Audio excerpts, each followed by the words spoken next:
欢迎来到新兴消息频道，请订阅频道，所以大家不要错过当天最热门的新闻。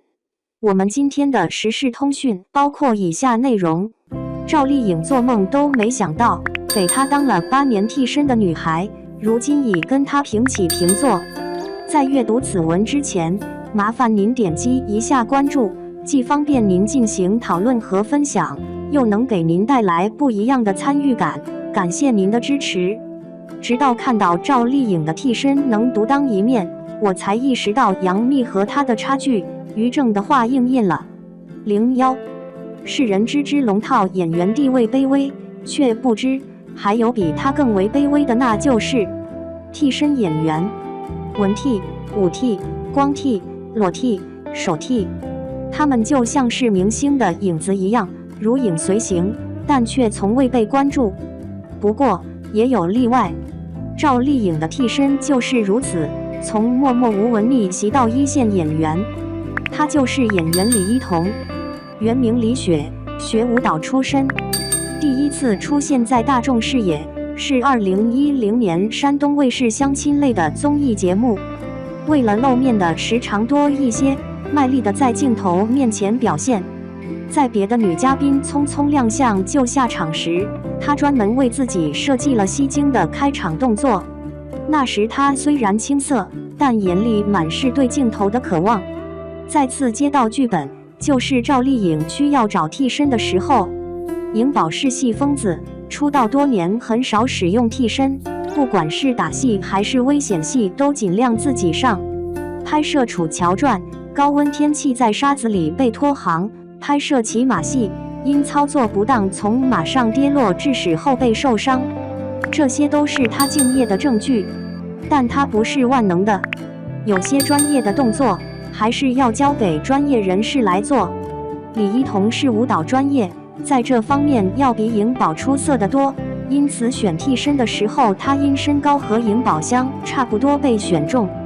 做替身的日子里，他一边拍戏一边积累经验。他从不会因为努力没有被看见而气馁，而是当初的赵丽颖一样，始终坚信着是金子总会发光。事实也的确如此。他的性格与他的脸正好相反，你看他楚楚可怜的样子，其实骨子里很坚强，很有主见。这是于正评价赵丽颖的话。在李一桐的身上，他也同样看到了这样的特点，于是他将她收入旗下，为她量身打造作品。他将她看成第二个赵丽颖，试图让她按照颖宝的路子在娱乐圈留下浓墨重彩的一笔。但可惜他失策了。赵丽颖就是赵丽颖，内娱独一无二，不管她再怎么努力，始终追不上颖宝的脚步。直到赵丽颖官宣怀孕，她才得以喘息。因为头条改版，中途需要解锁5秒，希望大家动动发财的小手，制作不易。2018年10月，赵丽颖在社交账号公开与冯绍峰的婚讯，并晒出结婚证，一时间万千网友送上祝福。次年又传喜讯，赵丽颖官宣怀孕，为养胎暂停拍戏。李一桐抓紧这个宝贵的机会，拼命地接各种戏。有人说她的性格和赵丽颖很像，是同一类人，但我却并不这么认为。她比赵丽颖幸运，但也没赵丽颖幸运。幸运的点是，颖宝从底层摸爬滚打8年，受尽冷眼嘲笑，并且打破圆脸不能演主角的定律，走到了今天。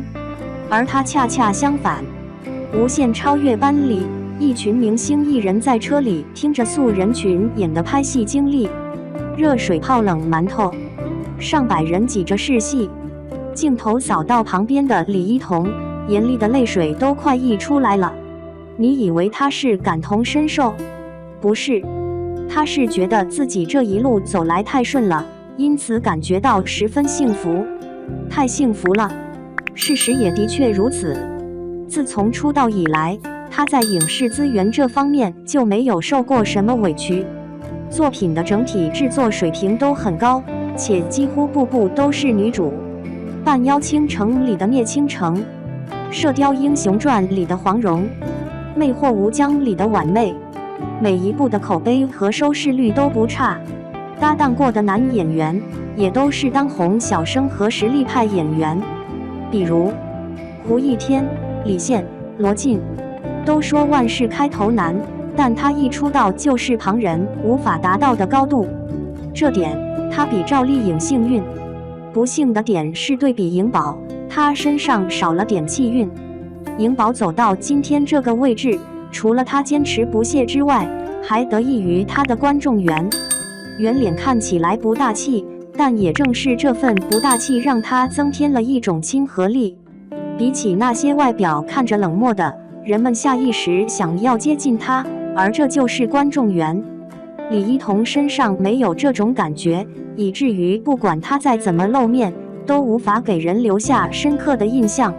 另一方面，他角色类型的同质化很严重，他饰演的人物的特点都是一些笑起来灵动且性格善良的白莲花，而这些角色没有自己的灵魂，只是单纯的镶嵌男主以及衬托同行。他一出场你就能猜中人物的结局。好处是演戏时候不用太费精力，坏处是一直不跳脱舒适区就无法精进演技。这点在赵丽颖身上不存在，她总是能带给人意外，观众对她产生了好奇心，也就增加了一直想看她的欲望。李一桐的团队意识到了这点，改了她的戏路，为她接了正剧《狂飙》。去年有多火不用我多说了吧，每一个配角都火出了圈，然而作为女主的她依旧没有激起水花，甚至还引起了全网吐槽，有点网红脸，让人记不住。她的戏可以不用看，不影响剧情发展，不跳出舒适圈的坏处就体现出来了。没有演技，无法调动观众的情绪，于是就出现了以下这种现象：演的戏都挺红，但人就是不红。成就虽没超过赵丽颖，但她身上的韧劲却丝毫不比颖宝差，混得也比其他替身演员好。比如刘诗诗的替身，正主低调，她也低调；又比如大幂幂的替身，大幂幂绯闻多，她也同样；大幂幂被质疑整容，她也一样。种瓜得瓜，种豆得豆，跟什么样的人，也果然学什么人做事。对此你怎么看？欢迎评论区踊跃留言，我们下期不见不散。